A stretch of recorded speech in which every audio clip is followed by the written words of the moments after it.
एशियाई तरक्याती बैंक की रिपोर्ट में इंकिशाफ किया गया है कि टेलीकॉम सेक्टर पर खित्ते में सबसे ज्यादा टैक्सेस पाकिस्तान में हैं। एडीबी का कहना है कि पाकिस्तान 4G की तरवीज और 5G स्पेक्ट्रम के इजरा में दीगर ममालिक से बहुत पीछे है।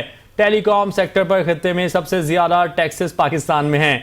फाइबर ऑप्टिक इंफ्रास्ट्रक्चर में फौरी तोसी दरकार है, जबकि खवातीन और गरीब तबके के लिए इंटरनेट डिवाइसेस खरीदना अब भी बड़ा चैलेंज है।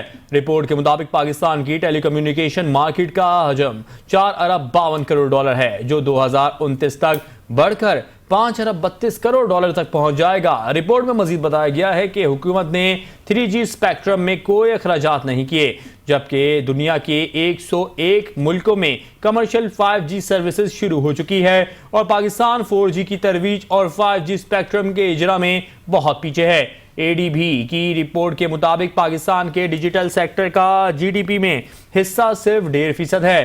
पाकिस्तान में फिक्स्ड ब्रॉडबैंड रसाई सिर्फ 1.3% है।